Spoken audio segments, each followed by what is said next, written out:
रोई भइल बानी पागल,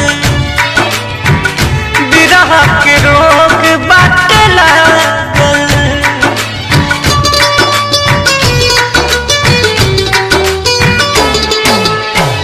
रोई रोई भइल बानी पागल, बिरह के रोग बाटे लागल।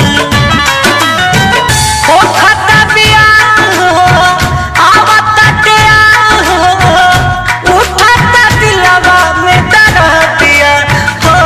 हम तो बनी सेंट्रल जेल होके वाला नइखे बेल, हमारा जान के लागता दर्दिया हो।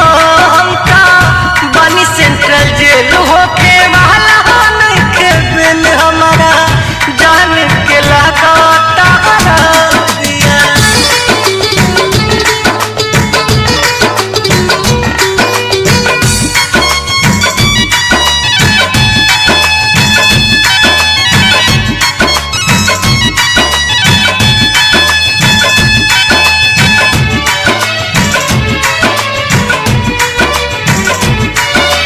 चुपके से दिल का चढ़ गइल, आई अब बराती केहू के न रहे कुछ पता। मर जाई कि मारे जाई दुल्हा के आजू, कुछ न हमके बुझाता।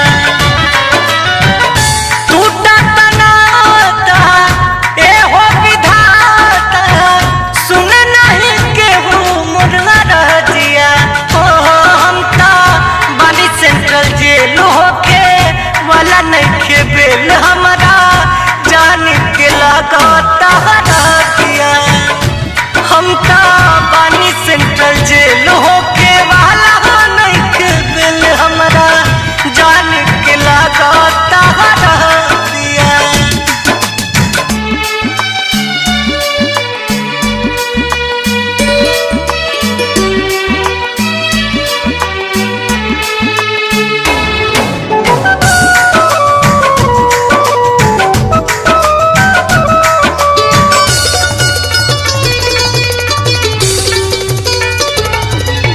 झूठों के इल्जाम लगा के बाबूजी उनकर दिले बाड़े जेल भेजवाई।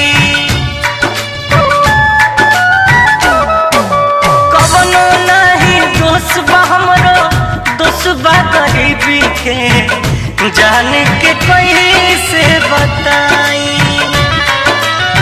छूटल जाता देश हो कहले रितेश हो, लई है मुकेश बरतिया हो।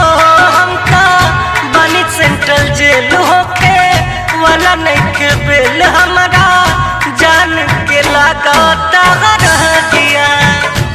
हम तो बनी सेंट्रल जेल होके वाला नइखे बेल, हमारा जान के लागता